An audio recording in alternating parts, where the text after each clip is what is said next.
Beginning December 15th, all H-1B workers and their H-4 dependents must undergo mandatory social media scrutiny. Applicants are required to keep their social media profiles publicly accessible for review. Consular officers will now examine accounts, resumes, and even LinkedIn profiles to evaluate whether applicants have ever engaged in activities deemed as censorship of free speech in the United States. The directive, issued via an internal State Department cable, explicitly calls for visa denial if officers find applicants responsible for moderating, fact-checking, or restricting protected expression. The Trump administration argues this policy enhances national security, stating that a U.S. visa is a privilege, not a right. The State Department says the enhanced checks are designed to prevent individuals who might harm American national interests from entering the country. This aligns with the administration's broader crackdown on both illegal and legal immigration, placing foreign workers under greater scrutiny than ever before.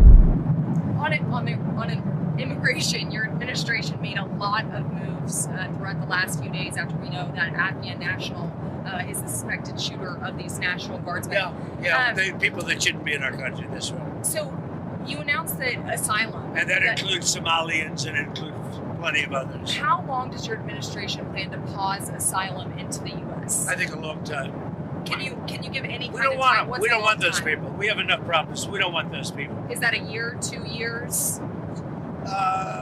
No time limit. And then But it could be a long time. you said that. We don't want those people. Do you understand that? I understand. Do you understand that? I understand. Who what are you're you saying. with? I'm with News Nation. So Okay, my News name's Nation. Liberty. News Nation. Great. Thank Let you. me just tell you something. We don't want those people. Does that make sense? You know why we don't want them? Because many have been no good, and they shouldn't be in our country. What do you mean by those people? Can you The clarify? people from different countries that are not friendly to us and countries that are out of control themselves. Countries like Somalia that have virtually no government, no military, no police. All they do is go around killing each other. Then they come into our country and tell us how to run our country. We don't want them. How many countries roughly? You got to talk up. She said how many countries? Is there a list of? Well, I guess we gave you 19, right? And it's probably more than that. Is that what you mean when you mean third world countries, those 19? No, I don't think they're all third world, but in many cases they are third world. They're not good countries. They're very crime-ridden countries. They're countries that don't do a good job. They're countries that don't register from the standpoint of success. And we, frankly, don't need their people coming into our country telling us what to do. When you talk about And I'm talking about like Somalia, where you have a congressman goes around telling everybody about our Constitution, and yet she supposedly came into our country by marrying her brother.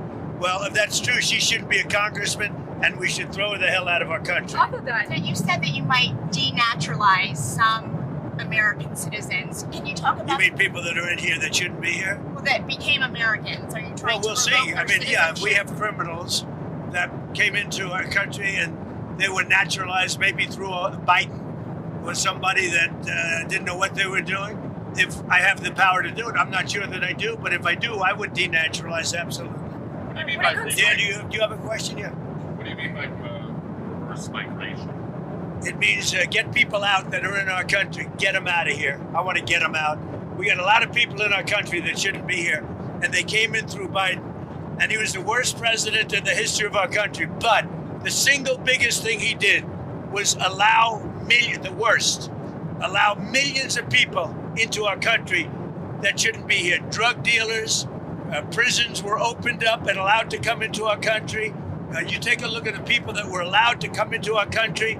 We're paying a big price for it, and we will for years to come, including the recent killer of two wonderful National Guards people. And I'll tell you what, that animal should not have been allowed to come into our country.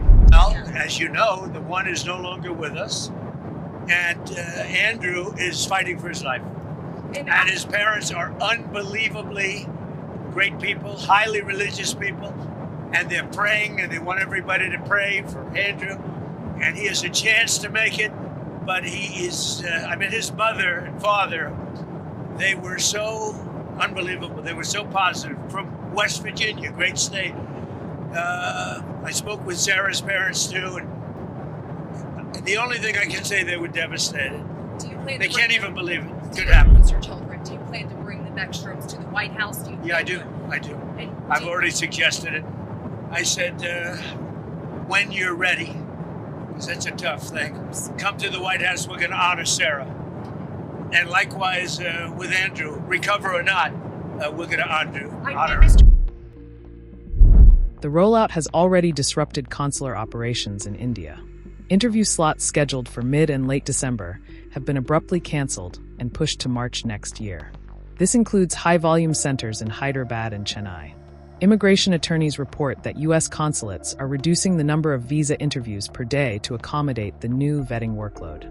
The result: widespread cancellations, rescheduled appointments, and chaos for applicants on tight travel schedules.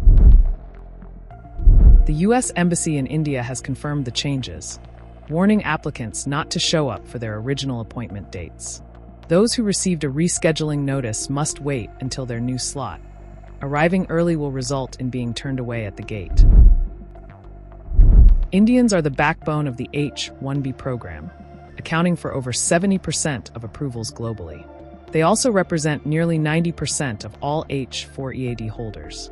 The disruption disproportionately impacts workers starting new jobs in the U.S., families returning from short trips to India for weddings or emergencies, applicants who planned consular visits during brief breaks. Many find themselves stranded, with employment start dates slipping and travel plans collapsing. With social media vetting now mandatory, visa processing times are expected to slow further. Immigration experts warn that more cancellations may follow until U.S. consulates adjust their workflow. For Indian applicants, particularly in tech, this marks yet another layer of uncertainty in an already complex immigration landscape.